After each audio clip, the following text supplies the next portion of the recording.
Dennis's ex-wife had fallen in love with a man she said was like out of a book. Dennis forgot to ask what book. He was depressed and barely dating. I should have said to her, yeah, and what book? Dennis was always kicking himself on the phone. Not an easy thing, the tricky ouch of it. His friend Maeve tended to doodle a lot when talking to him, slinky items with features, or a solitary game of tic-tac-toe. Sometimes she even interrupted him to ask what time it was. Her clock was in the other room. But you know, Dennis was saying, I've got my own means of revenge. If she wants to go out with other men, I'm going to sit here and just let her. That's an incredibly powerful form of revenge, said Maeve.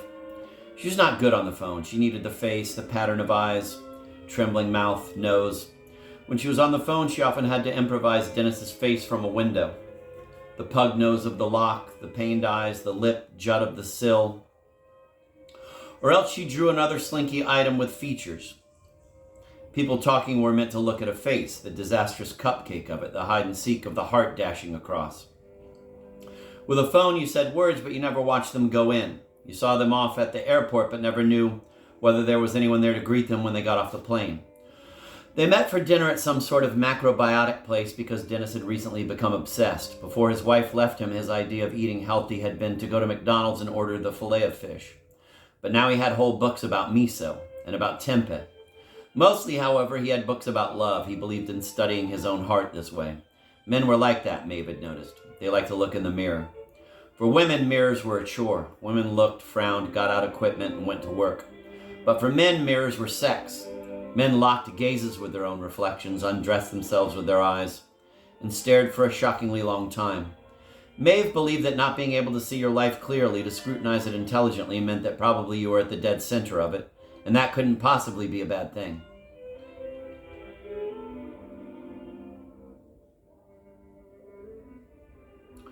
This month, Dennis was reading books written supposedly for women, titles like Get Real, Smarting Cookie, Get Real, and Why I Hate Myself.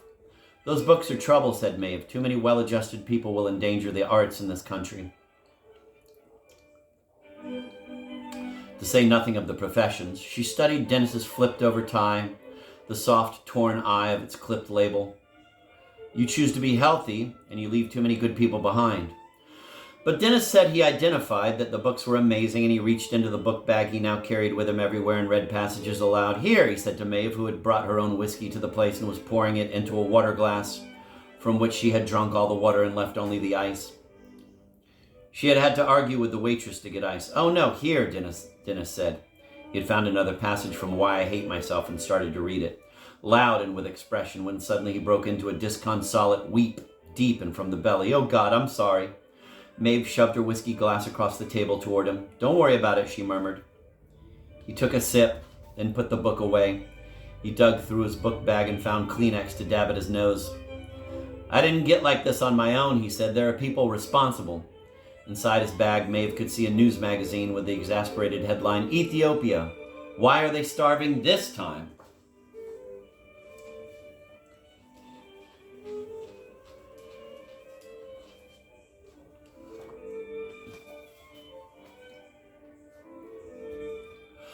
Boredom is heartless, said Dennis, the tears slowing. He indicated the magazine. When the face goes into a yawn, the blood to the chest gets constricted. Are you finished with my drink? No, he took another gulp and winced. I mean, yes. And he handed it back to Maeve, wiped his mouth with a napkin. Maeve looked at Dennis's face and was glad no one had broken up with her recently. When someone broke up with you, you became very unattractive. And it confirmed all the doubts that person had ever had about you to begin with. Wait, just one more sip. Someone broke up with you and you yelled. You blistered, withered, and flushed. You apologized to inanimate objects and drank when you swore you wouldn't. You went around humming the theme to Valley of the Dolls, doing all the instruments even, lingering on the line about gotta get off, gonna get, have to get. It wasn't good to go out on that kind of limb for love. You went out on a limb for food, but not for love. Love was not food. Love, thought Maeve, was more like the restrooms at the Ziegfeld. Sinks in the stalls, big deal. Maeve worked hard to forget very quickly afterward what the men she went out with even looked like. This was called sticking close to the trunk.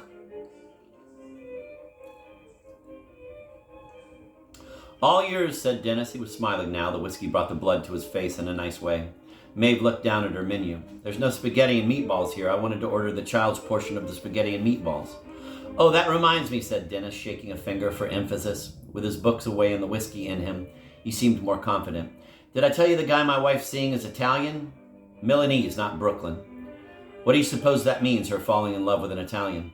It means she's got to feel scruffy all the time. It means that he will stare at all the fuzzies on her shirt while she is telling him something painful about a childhood birthday party nobody came to. Let's face it, she's going to start to miss the fact, Dennis, that your hair zooms out all over the goddamn place. I'm getting it cut tomorrow.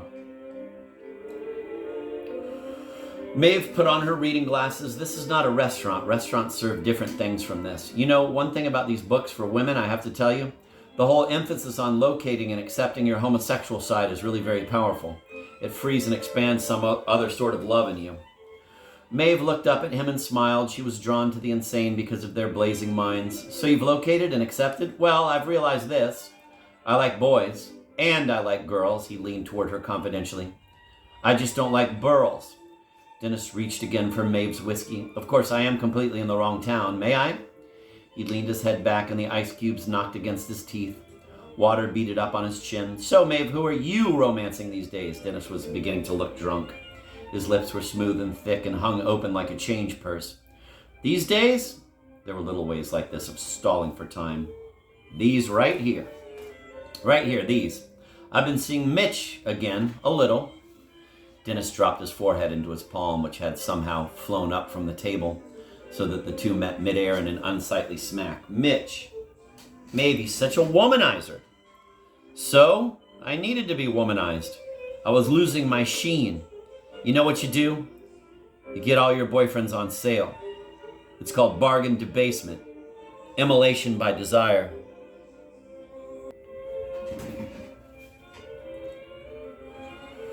Look, you need to be womanized. You go to a womanizer. I don't take these things seriously anymore. I make it a point now to forget what everybody looks like. I'm being Rudolph Bing. I've lost my mind and am traipsing around the South Seas with an inappropriate lover. And I believe in it. I think everybody in a love affair is being Rudolph Bing anyway. And they're vain to believe otherwise. Oh my God, that man in the sweater is feeling his girlfriend's lymph nodes. Maeve put away her reading glasses and fumbled around in her bag for the whiskey flask. That was the thing with hunger. It opened up something dangerous in you.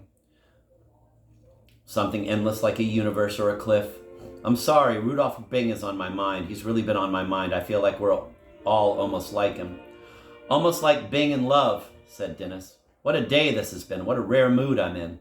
Maeve was in a long sip. I've been listening to that live at Carnegie Hall tape too much. Music, let's talk about music. Or death. Why do we always have to talk about love? Because our parents were sickos and we're starved for it. You know what I've decided? I don't want to be cremated. I used to, but now I think it sounds just a little too much like a blender speed. Now I've decided I want to be embalmed, and then I want a plastic surgeon to come put in silicone implants everywhere. Then I want to be laid out in the woods like Snow White with a gravestone that reads, "Gotta dance." The whiskey was going down sweet. That was what happened after a while with no meal to assist. It had to do the food work on its own. There, we talked about death. That's talking about death? What is kale? I don't understand why they haven't taken our order yet. I mean, it's crowded now, but it wasn't 10 minutes ago. Maybe it was the ice thing?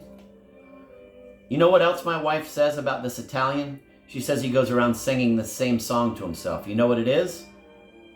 Santa Lucia. No, it's the Addams Family theme song. Their house is a museum when people come to see them. Your wife tells you this? We're friends. Don't tell me you're friends. You hate her. We're friends. I don't hate her. You think she's a user and a tart. She's with some guy with great shoes whose coif doesn't collapse into hairpin turns across his part. You used to be a nice person.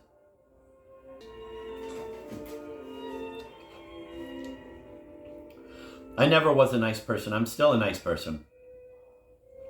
I don't like this year, said Dennis, his eyes welling again. I know, said Maeve. 88. It's too Sergio Mendez or something.